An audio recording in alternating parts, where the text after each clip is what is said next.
Сол кездері өздеріңіз білетін шығарсыздар, заманның жоқшылық кезі. Кейде үйде тіпті ішерге ас табылмайтын заман еді. Ал біздің үйге келсек, небәрі сол бір жаман кәрі сиыр ғана бар. Дәл сол кезде жығылған үстіне жұдырық болып, сол кәрі сиыр да жоғалып кетіп, көшкенде көршілердің көлігін сұрауға тура келді.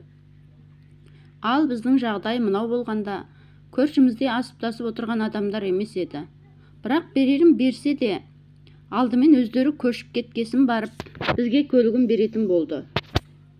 Сол себепті биыл біздің үй жайлау бойынша ең артынан көшпесіне басқа амал да қалған жоқ.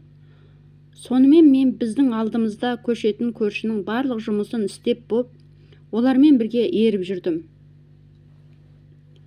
Олардың қыстаулығы жайлаудан 100 неше шақырым алыстықта болғандықтан неше қонып жүріп әрең жеттік.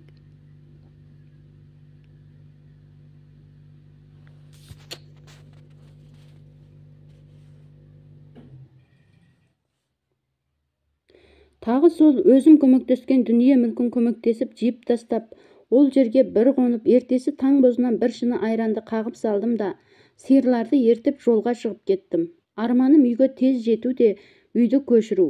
Себебі үйде кәрі әке-шешем, ауырып жатқан денсаулығы өте нашар інім бар еді. Кәрі әке-шешеме кетерден бұрын бір аң атып әкеп кетіп едім. Мынау жетер ме? Мен келгенше, өзім 30-дан асып бара жатсам да, сол жоқшылықтың себебімен әйел де ала алмай жүрмін. Бұл іс жаныма қатты батып жүр. Ал інім болса бір байдың үйінің ана-мына жұмысын істеп жүріп, сол байдың қызын алып қашып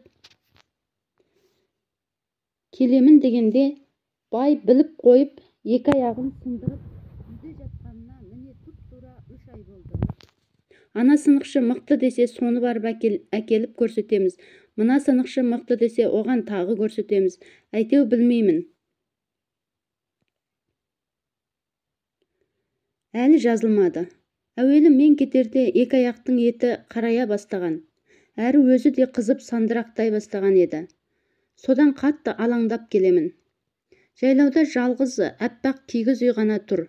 Соларды көшіп қондыру үшін елден сиыр сұрап жүргенім өзімді қынжылтты.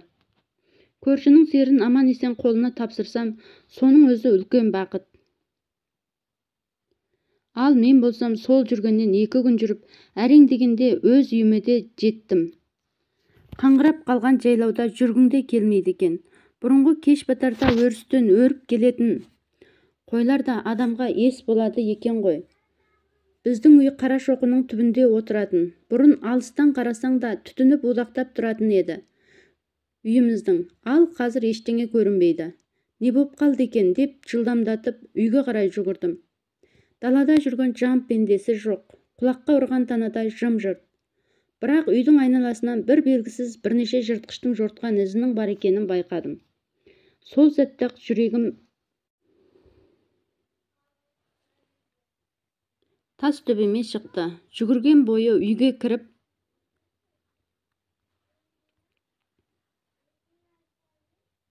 жетіп келсем, үйдің іші бірақ қорыс қопа.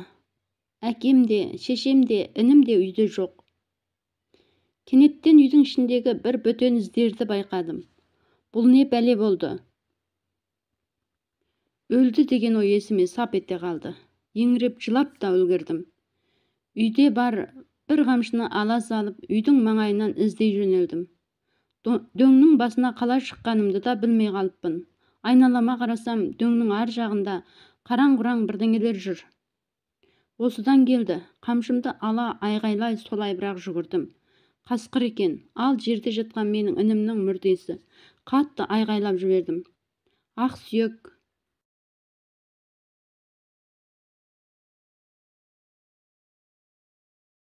Шек қарны да жоқ. Тек киімі ғана танылады. Сүйектерді жинақтап шапаныма жиып алып, еңіреп отырып үйге қайттым. Ал әке-шешемнен күні бүгінге дейін хабар жоқ.